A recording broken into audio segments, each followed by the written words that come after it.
Guys, welcome to my YouTube channel, Buhay ng Probinsya. So for today's video, ay magluto tayo ng beef pochero guys. So ito yung aking mga sangkap. Ito, lalagyan ko ng saging saba. So mamaya guys, i-fry ko to. I-slice ko and then i-fry ko. And then lalagyan ko rin siya ng tomato sauce. And then lalagyan ko rin ng konti mamaya ng tomato paste. And then, ang gagamitin ko ay yung bok choy. Okay? Kung meron kayong pechay, pwede siya, pechay. And then, sibuyas, garlic. And then, lalagyan ko ito ng beef cubes. And then, ito yung Baguio beans, guys. And then, gagamit din tayo ng black pepper. And then, a fish sauce. Okay? So, ito yung lulutuin nating baka. So, ito guys. Yan, hugasan ko na to. So, ano ko to guys, pa-pressure cooker ko para madaling maluto guys. Kasi baka yan eh. So, guys, panood lang po kayo. Okay, so i-fry na natin tong saba guys, o saging.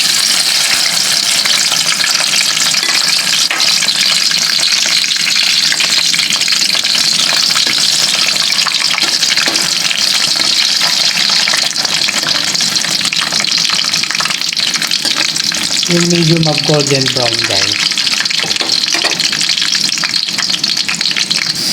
Okay, so ganito guys, oh. Ayan. Kailangan medyo mag-brown siya. Ayan.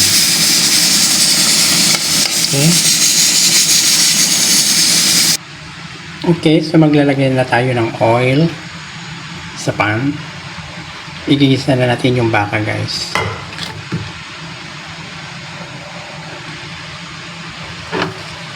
So ilagay na natin itong onion.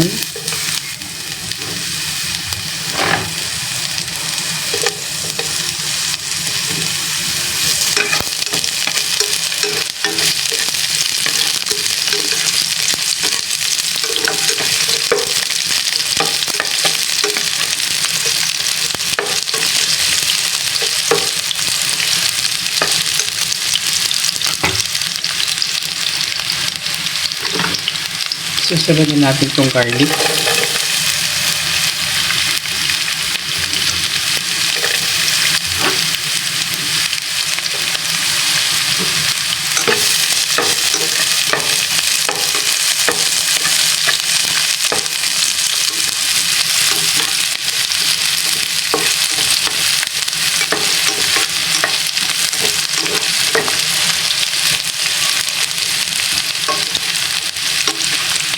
Kailangan guys yung bawang sa sibuyas ay medyo mag-brown para mabango guys.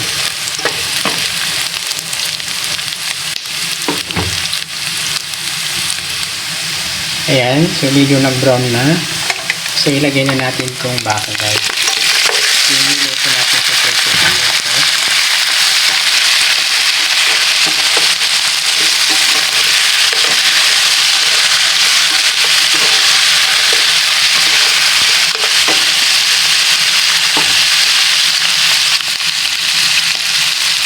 Then maglagay tayo ng 1/2 teaspoon o 1 teaspoon ng patis.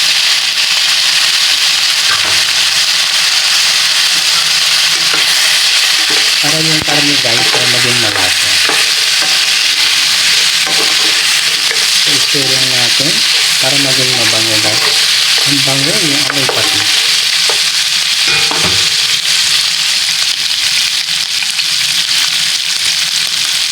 And then, lalagyan ko ng black pepper, 1 teaspoon.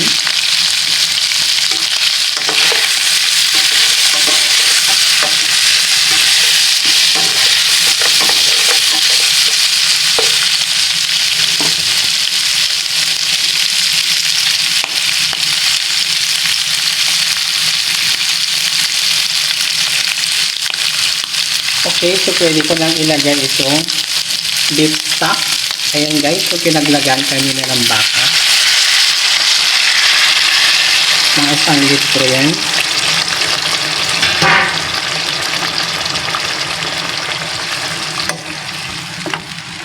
Okay.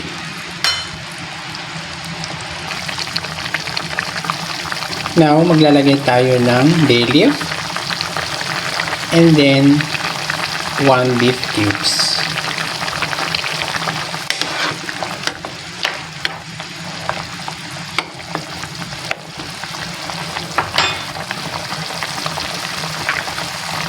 So, ilagay ko na itong tomato sauce.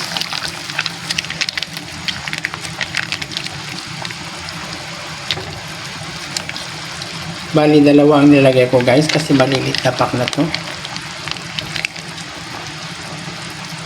Mga 115 grams.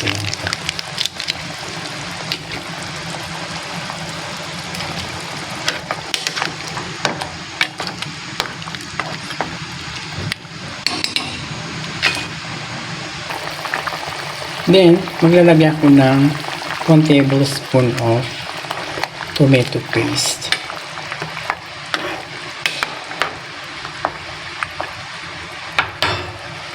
So, ilagay ko na itong bagyong beans, guys. Yan. Para maluto.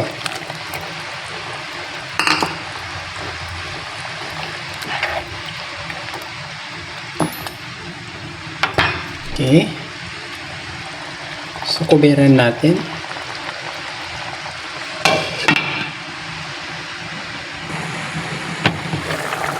Okay. Wow. Ang ganda ng kulay, guys. So, maglalagay ako ng 1/2 teaspoon na asin, salt, and 1 teaspoon na sugar. Brown sugar ang ginamit ko, guys. Para pag-balance natin yung alat.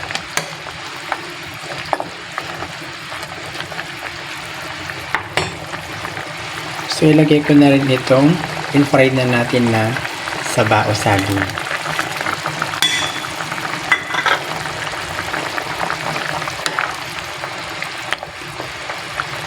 Okay, so, kuberan natin ulit guys para maluto yung gulay at ma-reduce konti yung sabaw niya.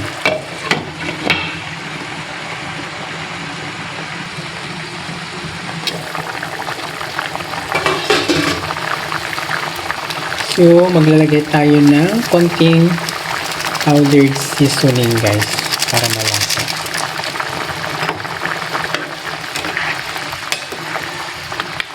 Ang ganda ng kulay guys kasi yung nilagay kong tomato paste, isa yun sa pampandagdag ng kulay tsaka pampalapot.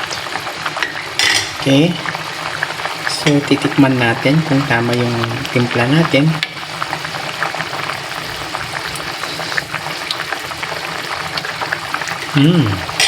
Tama lang guys yung mga nilagay kong patimpla. So, luto lang natin konti itong gulay niya and then bago natin ilagay yung butchoy.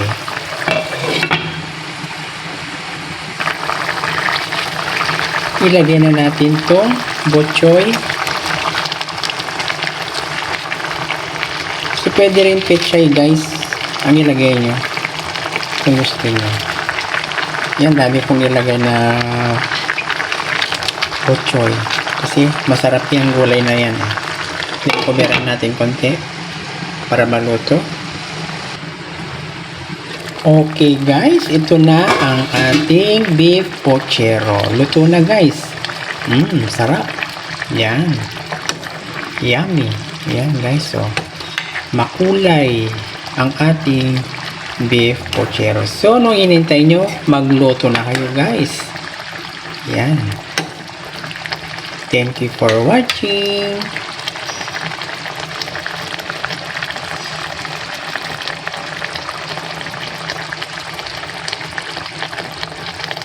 Mag-subscribe na naman kayo guys and like and share.